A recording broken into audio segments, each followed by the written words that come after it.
we go. Okay, so I think we are live now. Yes, we are. Okay, great. So thank you everybody for joining us. You can see on your screen we have Chris Hartgerink. Hopefully I haven't butchered that name. I always seem to do that. Okay, great. Thumbs up. That's all I need. Yes, so before we introduce our speaker today, I just want to do a few quick announcements. So, of course, the Rights Club is a weekly thing, and we often do more than one talk a week now. So please check out our Twitter feed and our website. So you can just go on to @RightScienceClub on our Twitter, and you get all the information there, and also all of our satellite sites as well, including this one, so University of Westminster. So yes, do check those out, and of course email us via our email address rightscienceclub@kcl.ac.uk if you want to join our mailing list. A couple of housekeeping things. If you do want to ask questions, feel free to do so via the Q&A message board, which is on the right hand side of your screen, I believe, and I will feed the questions to Chris at the end. If you join late and you want to skip me nattering on, then you can forward the actual live stream, and if you miss anything you can always rewind or pause, and there's also captions as well, so if you want to have auto subtitling then you can do so as well, and that's done in real time. Okay, so enough of that. Oh, one last announcement actually is that on the 29th of June we will be hosting a half-day or full-day symposium talking about teaching and mentoring open research, and more of those details to follow. So just look out for that. And we have speakers such as Julia Strand, Malcolm McLeod, a few people from Glasgow, so please just check that out. But we haven't officially released anything on that, so that's a bit of a goodie for you guys. Okay, right, so anyway, so Chris, so this is all ripped from Chris's very nice website, so I'm going to shamelessly read it aloud verbatim. So Chris was awarded his PhD in methodology and statistics from Tilburg University in 2020 for his work on building sustainable science. He was a Mozilla Open Science Fellow and is currently a Shuttleworth Fellow.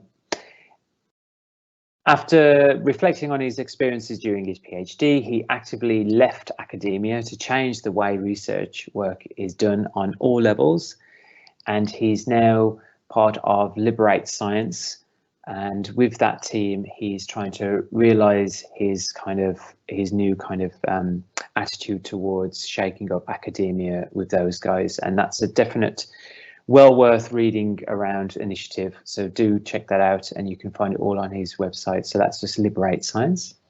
So his philosophy of open is one of equity and power distribution instead of accumulation. So he is trying to outgrow kind of old and current norms and systems that are in place that are, I guess, regressive and not really conducive to high quality research and a research culture that we want to be a part of. So do check those out, and I'll put a link to his page in the Q&A message board if you want to know more. And so now I'm going to hand over the stage to you, Chris. So thank you again for putting time aside for this. And yes, really looking forward to your talk. Over to you. Thank you, Sam. So for Liberate Science, I'm Chris Hartgerink, and today I'll talk to you, as Sam already a bit alluded to, about building sustainable science, and then how our work at Liberate Science on the open access publishing platform ResearchEquals is informed by that. So if you have to leave early, I know you can sort of watch everything back, because this is one of the few things Teams does really well. The live streams are just impeccable. But if you have to leave and don't have the opportunity to rewatch it, the top line for the talk is really that science is a system of power. And that system of power privileges specific ways of knowing. And if we start thinking about sustainable science, we need to actively struggle to restructure these systems of power, and not only shift them around a bit so that we can actually create an improved research ecosystem. So, but to take a step back and to like, I'm going to get to this point, but you have the top line, and the rest of the talk is really building on how do we even get there.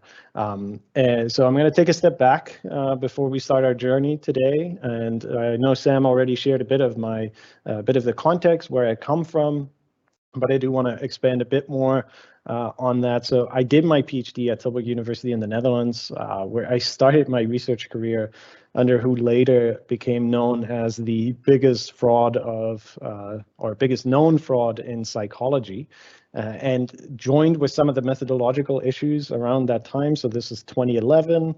I really became driven to improve research. So I've tried to do that in many ways over the years. I've worked on open access. I've worked on opening up my own research. So I have a lot of practical experience trying to create policy change within the university, with the European Parliament on copyright. And so open science nowadays is something, you know, most people openly support, but that surely wasn't the case in the past, especially not in the early 2010s. So a lot of people that now support it were also some of those who earlier on blocked meaningful change as we were trying to enact it before open science became more popular, more the default.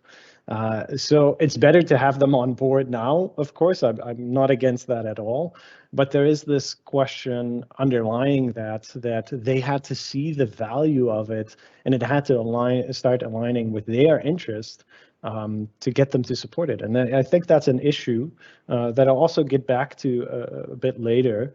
But that sort of provides you with a bit of context on my background. So I've been doing open science for almost a decade now already.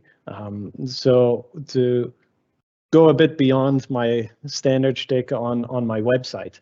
So we're going to go from broad to more specific today.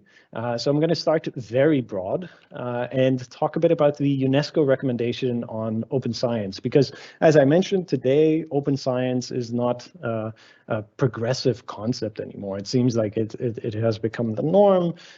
People throw it around and nobody really looks up anymore. So it's the new default, even if the implementation isn't there yet. So to say a bit more about the UNESCO recommendation on open science. So in UNESCO itself, all 193 member states of the United Nations have a representative, and they all unanimously agreed on this recommendation. So that's quite a big thing. I recently interviewed Brian Nosek on this, and he said this is sort of a celebration of all the work that has been done over the past decade. And I think that's a very nice way of putting it. Because if we talk about sustainable science, I think this UNESCO recommendation on open science provides a very good path forward. And if anything today, if you go go check this one out, because there's a lot of information in there that can really be informative to how you do open science over the next few years. And I think there's a lot of good visuals and a lot of good information in it. So I picked one out to show you here today, and it displays some of the various puzzle pieces that relate to open science.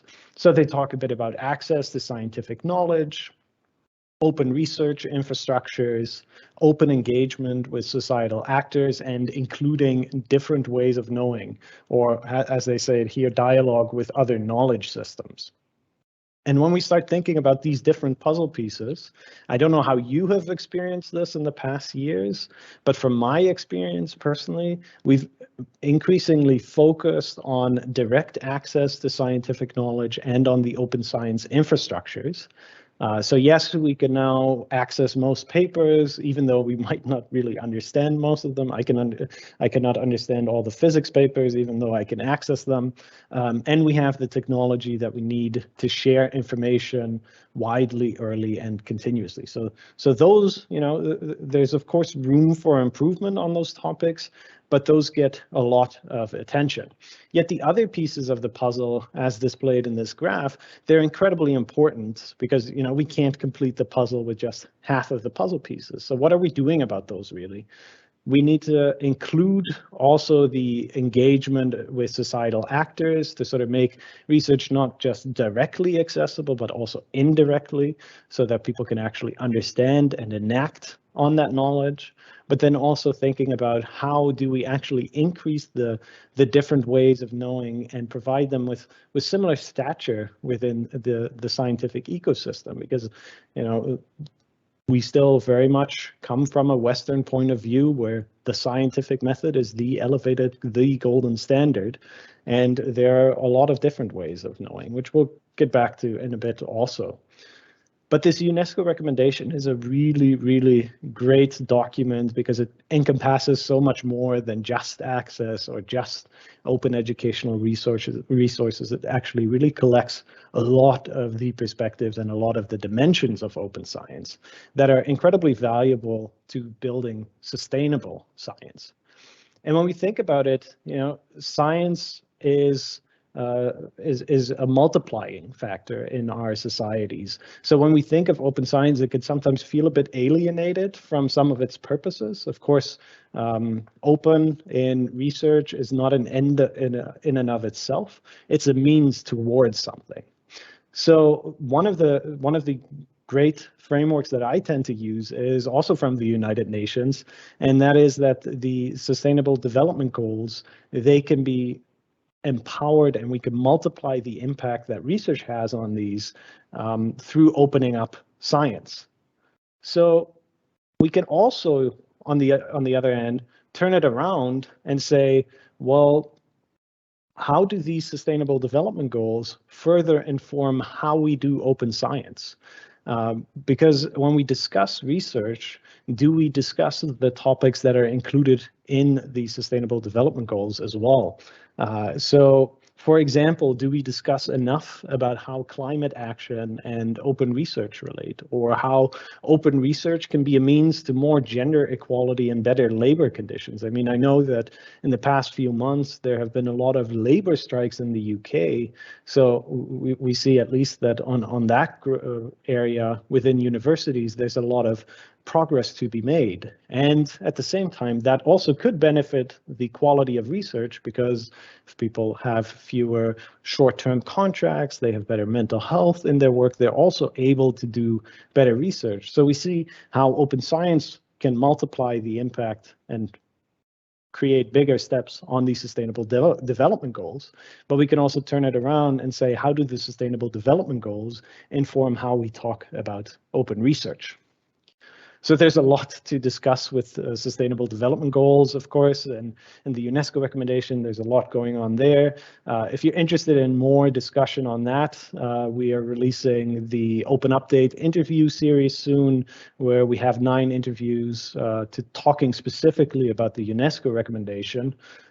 So I'm happy to share a link if anybody is interested, but today I want to focus more on how we approach all different aspects of open as a means to make impactful change, both in terms of implementing open research in and of itself, but also how it's a means to achieve other goals.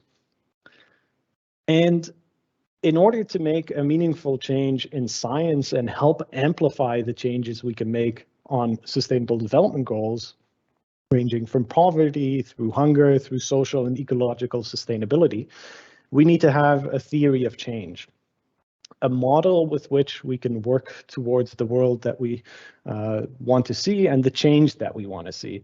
Because it makes sense that we need a certain coherent understanding of the issues at hand to make a change and inform us in new areas that come up. Because when we talk about open science as a whole, we often talk about goals and less about the origins of the issues. Of course, we sometimes talk about very specific origins of the issues, but what is the underlying cause in that sense? And we sometimes talk about evidence-based interventions as individual microscopic points of information. So for example, with respect to open science badges, and the theory of change can really provide us more with a macroscope to make sense and drive our work meaningfully. So theories of change are good models to change the world, but before we dive into it a bit more, I do want to talk a bit about how a theory of change is a model, and like all models, these aren't necessarily true in that sense. I don't want to get into the philosophy of science with respect to truth, but they can be useful. And also, just like any model, statistical model or otherwise, they rest on assumptions that we need to be aware of. And if proven wrong, we need to start figuring out whether our model is robust to violations of those assumptions. And that the model is trying to simplify a complex world, which leads to it being underdetermined. And underdetermined here, to clarify that a bit more, in a substantive way, it means that a model is only one lens of many, but that these different lenses can have substantively different perspectives of meaning in that sense. So in statistics, we know that when we say X causes Y or Y causes X, that those two models are equivalent. They explain the data just as well, even though they substantively say completely the opposite thing. And that's the same with these theories of change. We have a lot of models that we can come up with that all explain the world potentially just as well, but provide a completely different perspective and understanding in that sense. So I want to today talk a bit about a theory of change, and one such theory of change you might have come across over the past years is that of the Center for Open Science.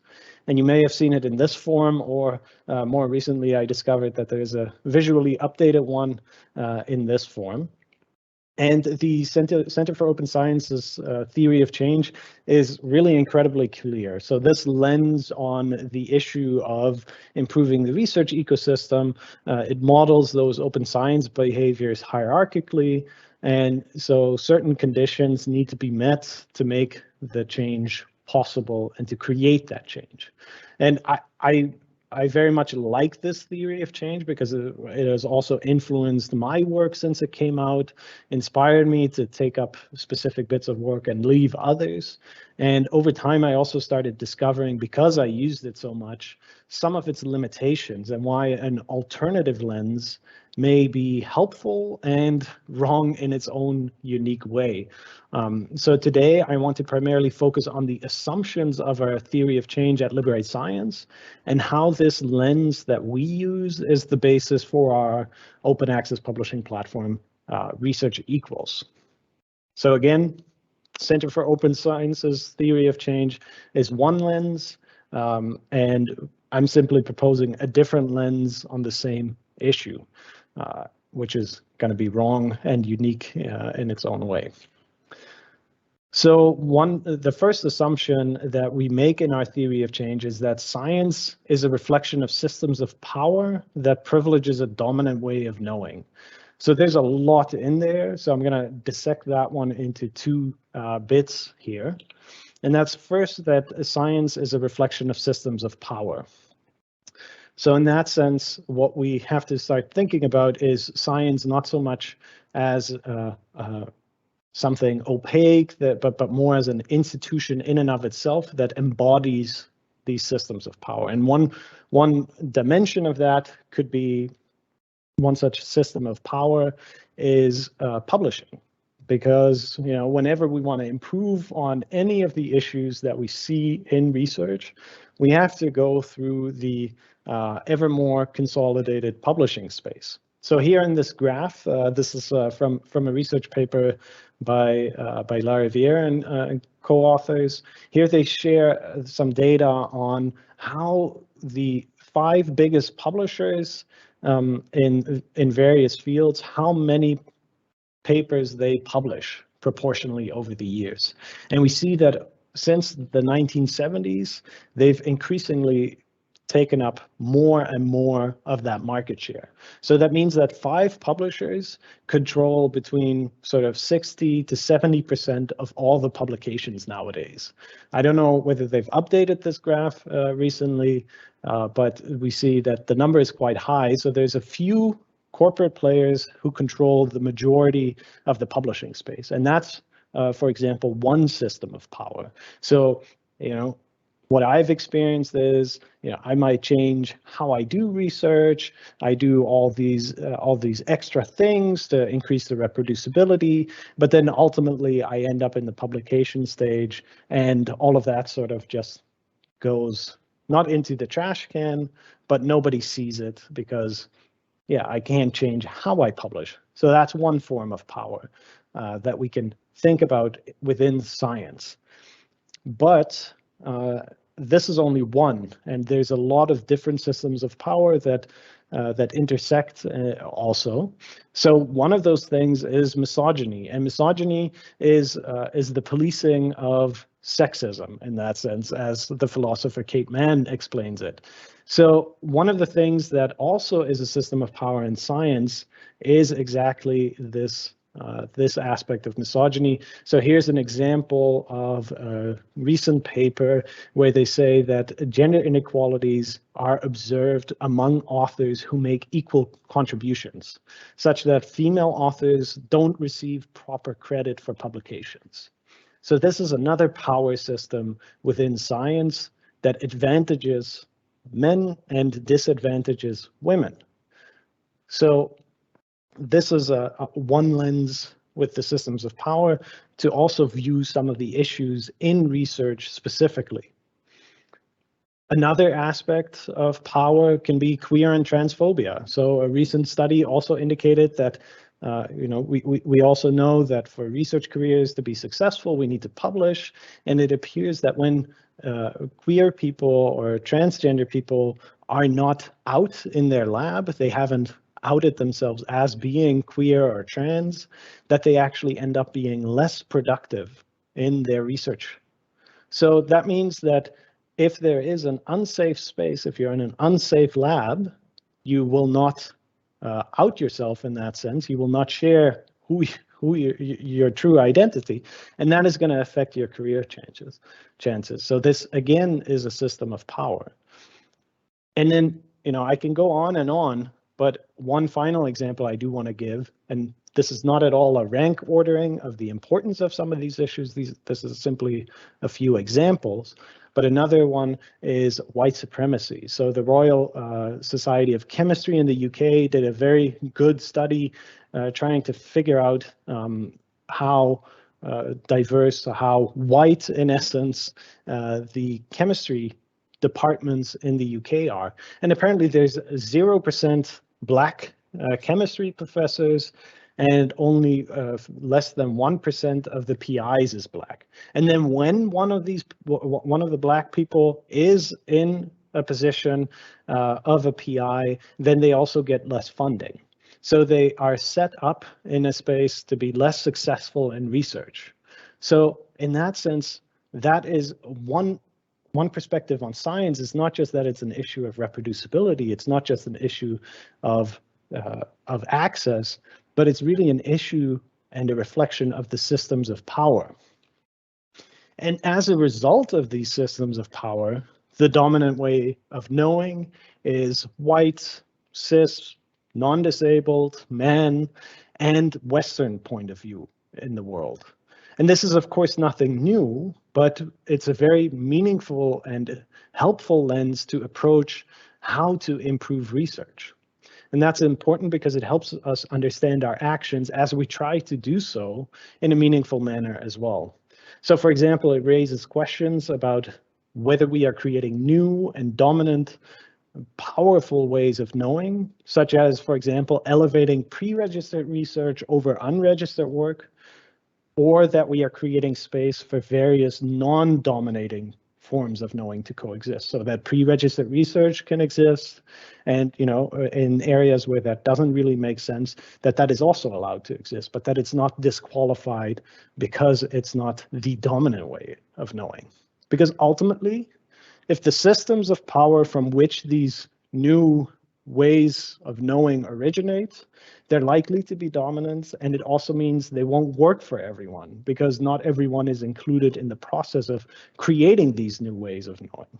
So that in and of itself would be a system of power, and we end up perpetuating it instead of actually restructuring it, restructuring these power systems, which is a lot to bear into one assumption, but it already just to indicate that the theory of change, the way we look at these issues, is incredibly important for how we perceive these issues and how we perceive potential avenues for improvement as well. Which leads me to the second assumption for our theory of change, which is that research is the process of documenting information. So this, in and of itself, doesn't really sound all that controversial.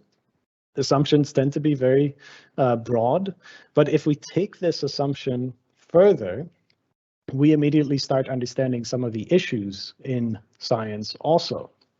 So if we think about 100 studies being done, we ultimately only see a subset of the work in the literature, which means that the process of documenting information in that sense has not been successful in research.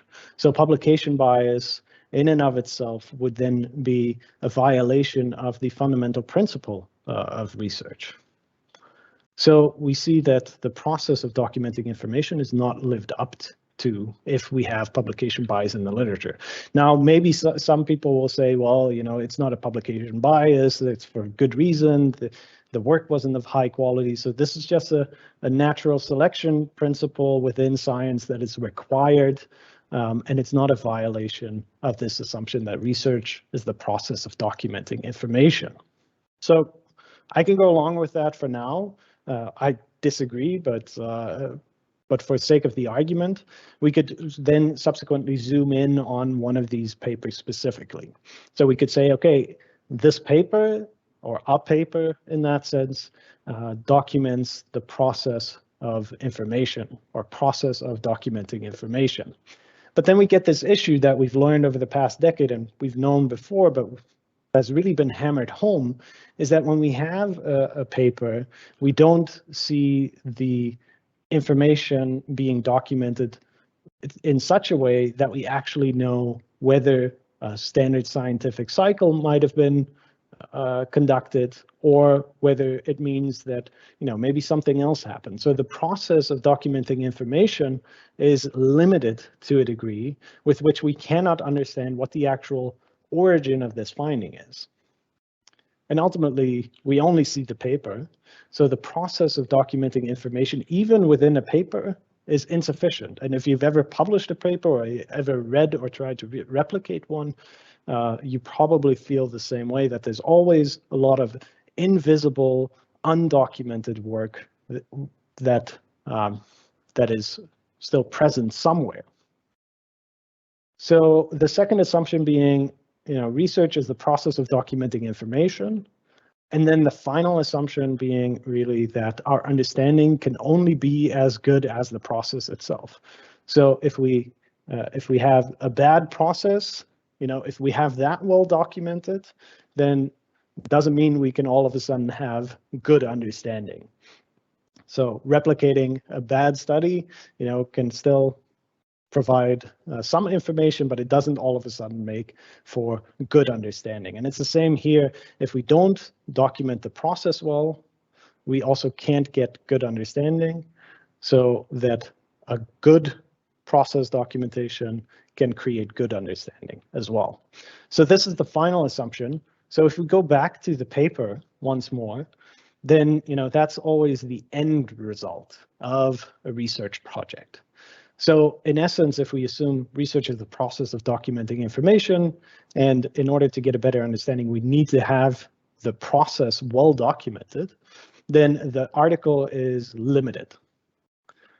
And over the past years, we've seen a lot of artifacts being introduced into the publishing lifecycle to sort of start documenting the process better. So we've seen pre-registration, we've seen, for example, people publishing data before the paper gets published. But this still provides a limited understanding of the process because these are just disconnected, decontextualized bits of information, and they don't actually document the process. So when we start linking these up, these bits and pieces of information, so that we can start tracing the path, then we can potentially start understanding much better, because the process of documenting information is embedded in how we publish, and then subsequently our understanding can also start growing. So for ResearchEquals, this is really the core principle, where it's informed by this idea of, okay, science is a system of power, and and various dominant ways of knowing can arise from it, but that we need to allow for flexibility to also ensure that people document the information, document the process, so that we can grow our understanding. And in that sense, ResearchEquals is really an aspirational name also, because it's not just about different forms of output being equal, but it's also that the different ways of knowing being equal. So we might start out a study with some theory. We might publish that on ResearchEquals or elsewhere, and then we can link that up and start tracing sort of the research journey to, for example, the pre-registration where the hypotheses are in, and then we might go down the journey a bit further and end up in the situation where, for example, somebody publishes their materials, which end up being very hard to publish in the current space, because ultimately it's the publishers who control that. And then we can continue along that path and say, maybe then we use those materials, we've collected data, and the data then is a publication. And we could continue down that path more and more, and ultimately we could still publish a paper, but instead of it being either a disconnected set of artifacts or just the outcome of the whole research process, then we have the full process documented, and we can really understand where findings come from and improve our understanding overall, and also assess whether the process actually allows for good understanding. So one example here on this slide is the actual sort of map of connections that is on ResearchEquals today. So we actually see that people are starting to connect up different bits of research over time, and this allows you to get more insight into how your research develops, but you can also see in real time the work of others developing, and you can build on it. So one of the things I really like is reviewing registered reports, because it can still contribute to people's work. And here we try to take that even a step further and say, well, if somebody publishes their design, you can still contribute. You might revise some of the materials, and subsequently, they might incorporate it, and you become a collaborator. So the goal of ResearchEquals is really to sort of break down how often we publish and give researchers the agency to publish what they want when they want it.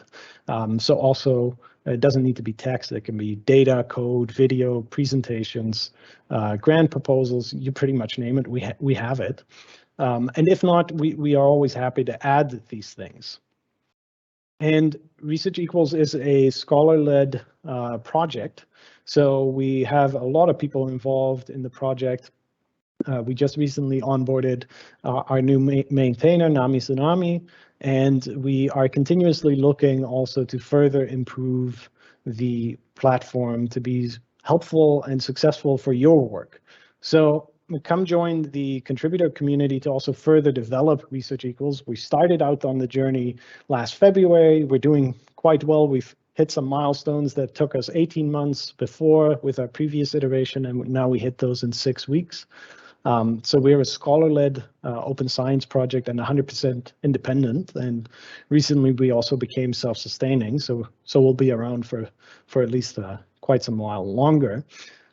And today I would really encourage you in this call to action also to either join ResearchEquals and publish how you know things starting today, and or stay in touch, because as I said, we are a researcher-focused project, and we're at the start of this journey, and we really dynamically evolve in that sense through the input that we get. So we try to reach out as much as we can, but we also value when people send us input, because we actively decide, okay, what do we prioritize in our next feature release, or what are things that can be improved, and really taking also that distance from, if you want to change something at a publisher or at a journal, it might take a few years, and we want to shrink that to being just maybe a few months. So if you have struggles or improvements that you want to see, we are more than happy to work on those. You can stay in touch through our GitHub discussions where we discuss feature improvements, or join our Discord, or you can even email me directly if you want to. And I hope that this lens of looking at trying to change research through these systems of power, looking at it through systems of power and dominant ways of knowing, that research is the process of documenting information, and that our understanding can only be as good as that process is documented. I hope that that might help you in your efforts to improve and build sustainable science. And if you feel encouraged by that, yeah, as I said, please do feel free to join ResearchEquals or stay in touch. And a big thank you to Sam and the Riot Science Club to inviting me here. I've been following the talks for quite a while now, so I'm very happy and humbled to be here. Thank you, Sam. Back to you. Brilliant, fantastic talk, very clear, Chris. Lots to talk about. I guess for those who joined late or didn't hear my throat clearing introduction at the beginning, if you do have any questions, feel free to submit them via the Q&A option on the right-hand side. There is a 10 to 20 second delay on the live event stream, so you may ask a question and it's already answered, or Chris might take a while to answer it.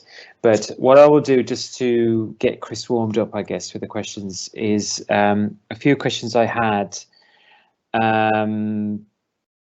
in the front of my mind to ask, and one is about similar or alternative sort of publication models that are currently being circulated, and the one that comes to mind is Octopus by Alex Freeman. Alex gave a talk actually for the Riots Club during the beginning of the first lockdown, sort of April, I think, 2020, and it's on our YouTube channel, and she proposes a similar but not the same kind of model of publishing. I guess, Chris, in what ways is yours similar, but more importantly, how does yours differ from the sort of Octopus model? And I guess if you want to give a brief summary of what the Octopus is for those who don't know.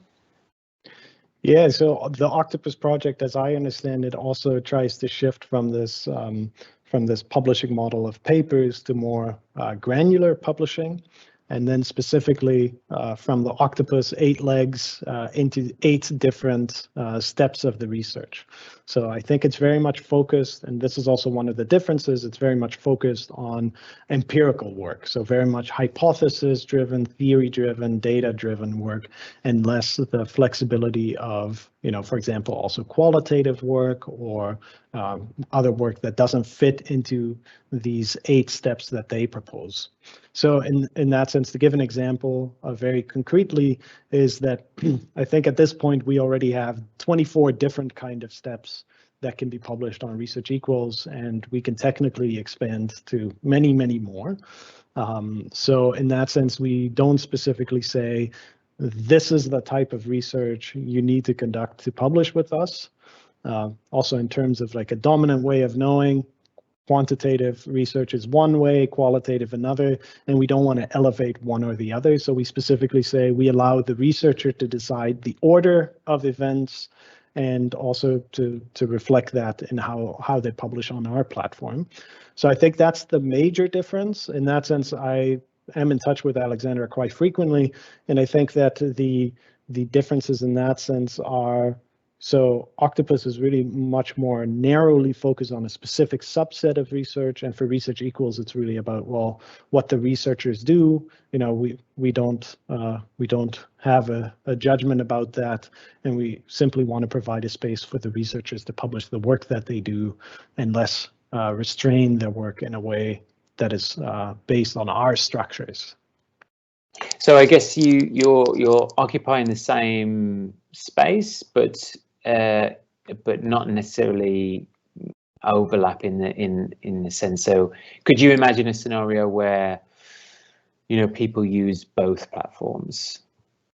So from ResearchEquals specifically, if you would publish on Octopus, one step of your research journey, you could still link to it on ResearchEquals. Right. I don't know exactly the details the other way around, because the platform for Octopus is, I think, still in development. They're launching sometime soon. Mm-hmm. So the details, I'm not 100% sure, because stuff can change, of course. But in that sense, you know, also with respect to people say, should I do this instead of publishing a preprint, or should I do this instead? And in that sense, for ResearchEquals, it's always sort of, you don't have to see it as a zero-sum thing. You can do both. So we've had people, you know, publish a preprint, then a grant proposal, and they link it to the preprint on SciArchive, for example. So it's really about connecting up all these different pieces of research and allowing the researchers to also dictate what they want to connect in that sense. Mm-hmm. And have you spoken with sort of grant funders? The reason why I'm sort of asking this is because of the recent episode, ongoing drama with ResearchFish, which there are some similarities with what you're doing, right? So you are creating a platform where researchers can catalogue their research activities, and obviously grant funders use this so they can see and monitor exactly where their money is going, how it's being spent, and how impactful it is. Could you see yourself as being as an alternative or as a competitor to what ResearchFish is doing, if, you know, say you could also log how the research is funded, and this could be fed back to the funders? Yeah, so to start off, we would probably never tweet like that. I think in that sense, that was ridiculous, to be honest. Very thin-skinned ResearchFish. And in that sense, what we do envision, and this is actually part of also the origin story of this idea of publishing research steps, is that as you make these connections, you start building up sort of the metadata between all these steps of your research, which can be incredibly informative to sort of evaluate how the research has developed, how people have built on it, but also how you can sort of plan new steps. If you want to, for example, say, what's the most efficient way to connect up my previous work? Like, where should I go? Which 3 steps should I synthesize? So evaluation and using the network structure to plan or evaluate the work that you have or will do is something that's sort of on the pathway for us, but we can only really start figuring the informative questions out once there's a bit more information in there. So yes, we could go there, but that's still in development in that sense. Yeah. Right, and I guess on top of that, because of your platform, it would make things a lot more discoverable. So it will hopefully close the days of siloing different research outputs on different platforms in hard to reach places that are inaccessible. Is that another sort of ambition, that it could be a really nice place for people to not only look at research outputs, but, you know, to connect related research areas together, you know, when they're trying to become engaged with a particular new area that they want to research, or identify collaborators and so on. So it's more than just a publication platform. It's also a space where people can access knowledge and potentially contact collaborators. Yeah, so in that sense, I think that one of the things that, make it more efficient to sift through the information that is there, because sometimes, you might only just want to find data, so you could very specifically search for that. All the content is open access and permissively licensed, so we also want to find ways to really, make use of that permissive copyright and to allow for text and data mining on it, so you can do that. But in that sense, there's ample opportunity for us to also implement, if there is a need from researchers to say, hey, we want that social component more, or hey, we would like X more, we want to be able to submit our specific funder data for the specific bits of information that we're publishing. That is all feasible. I think in that sense, within the infrastructure for open, a lot of these things are now in place. They weren't 5 years ago, but now they are. And so it's really also about what are the needs that people have with respect to the day-to-day work. So in that sense, finding collaborators, also getting a sense of who are you actually collaborating with, getting a quick overview of all of that. Who are other people from your university? What have they been publishing on? So you can really find new ways to consume, discover, and connect up with research. Yeah. Oh, great. That's really good. So that's another, I guess, difference, if you like, with the Octopus as well, is that I think it's more responsive to the demands of course, Alexandra's done lots of trials and stress tested it, and it is very much custom built for researchers doing empirical research. But I think the great aspect of yours is that it is very organic and very bottom up driven and very reactive to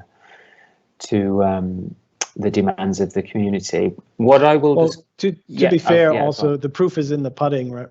Yeah. Or eating the pudding, as somebody corrected me recently. And in that sense, when Octopus launches, we'll see how that works. They can still also do that very much. So I see. Right. Okay. Good. Okay. So I'm just going to drop my questions and go to questions from the audience. So we have one. So I'm just going to do it in the order that they came in. But if there's a particular question that people like, just upvote it with the sort of like button. So one question from Anonymous, which is, how are you self-sustainable? Yeah, so that's a good question. It's been an ongoing journey for us. So at the moment, we're self-sustainable by, we work on ResearchEquals and then we do consulting on the side. So we self-sustain that way. Ultimately, what we're also doing for ResearchEquals is building out products within that space that fit the theory of change and the values of open research.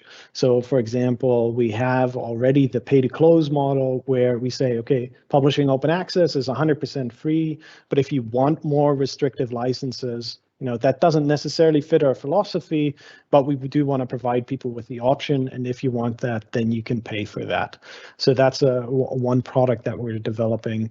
But ultimately, bottom line for the platform itself is also that individuals will always be free to publish open access. So and then around that, we create business models to try out ways to also increase the revenue streams from that. But at the moment, we're self-sustainable by saying, okay, we spend, say, 50-60% on ResearchEquals. The remaining time we spend on consulting, and that's how we finance it. You're muted, Sam. Sorry. Yeah. So yeah, great answer. So the next question is from Rachel Barrett at King's College London, actually, and it's a two-parter because I think she was a bit trigger happy with the question. So this is a bit of a long one, but I'll for the listeners who watch the recording back who can't see it, I'll have to read it out and hopefully help you digest it. So thanks for the interesting talk. I have a couple of questions. One is one of the main functions of journals do is for us.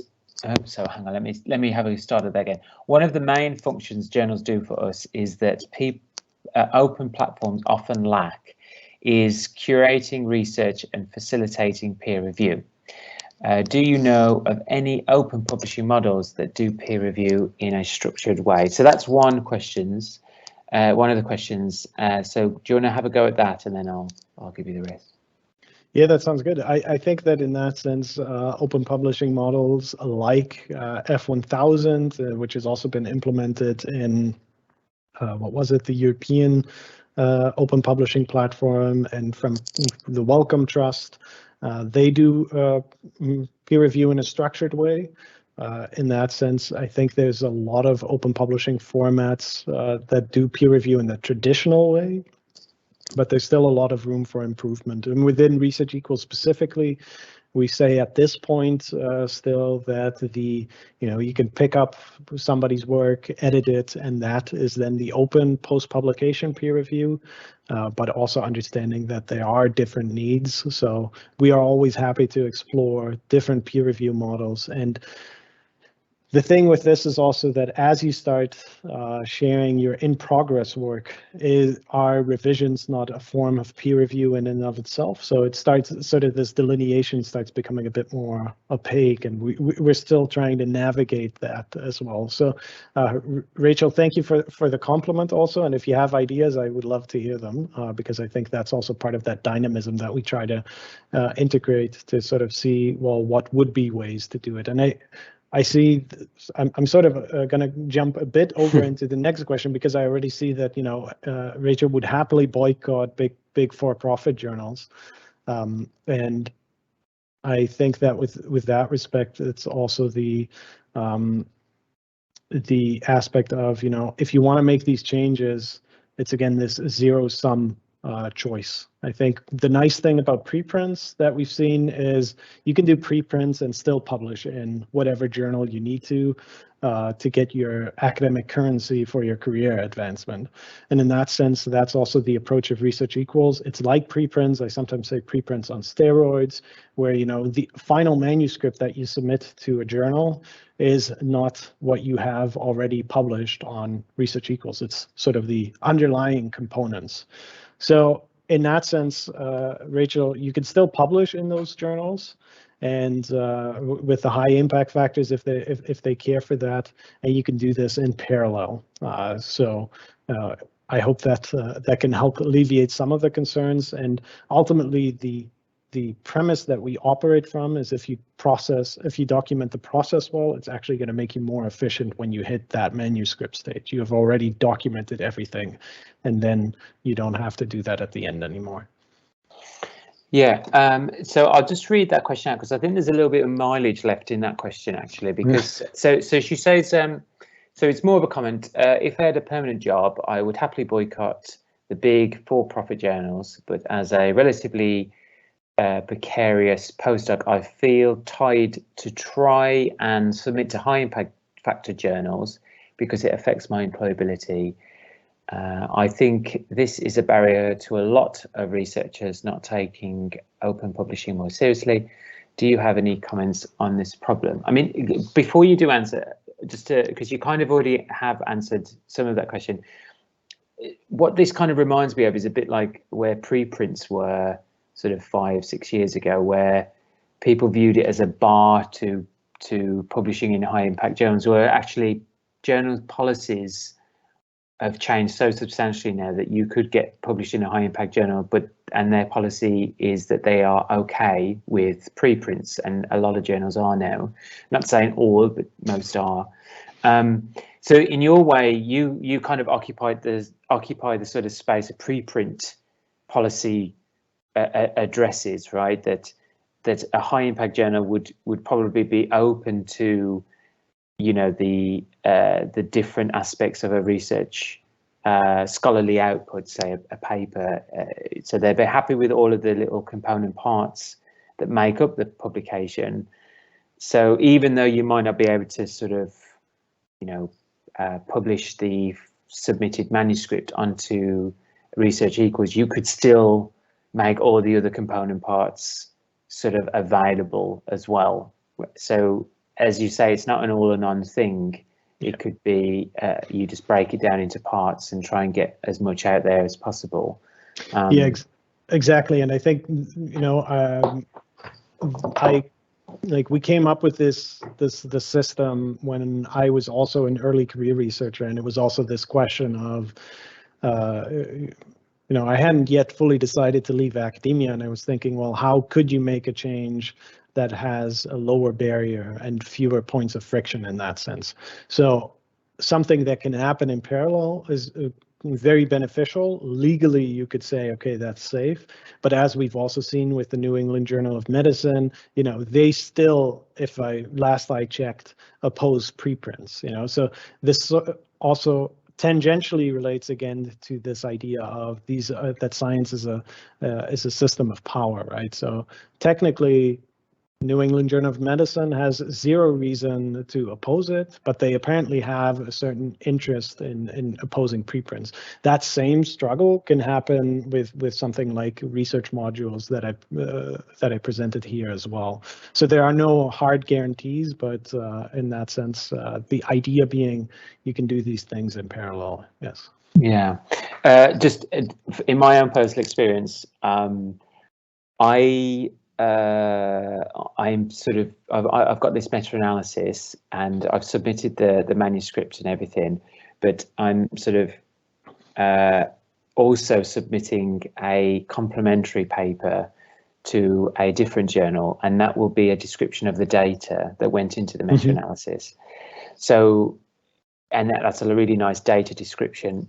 Now, that might be salami slicing or whatever, but my general attitude is that, you are a career academic and you do need to publish and get cited, and you have to do all of the things in the existing structures. So if you can do both, like what I said, have a data paper as well as a traditional manuscript submitted to a high impact journal, then I guess that's what you have to do in the situation as it is now.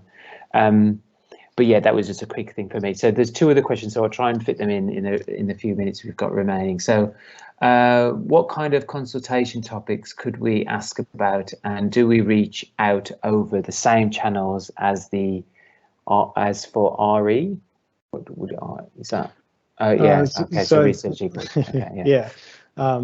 So I think this is with respect to the consulting that we do. Easiest way is to send an email. We also, of course, we do the consulting on the Liberate Science. So feel free to get in touch, and we're always happy to do a free consult. Yeah, find me, and then we can keep chatting about that.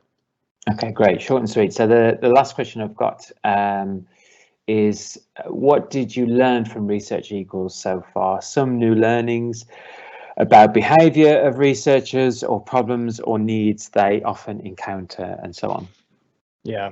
So also seeing the time left, I'll keep that short and sweet as well. But I think one of the main lessons is also, we as people trying to improve research, we have a lot of ideas, and those ideas, they are incredibly valuable. But the perspiration to actually enact and build out those ideas and build the institutions in line with those values that we want to see, that's a lot of day-to-day hard work. So I have noticed, I sort of see ResearchEquals as the one idea I want to try and build up in my career, and then also think about, well, how to provide other people with the opportunity to do so.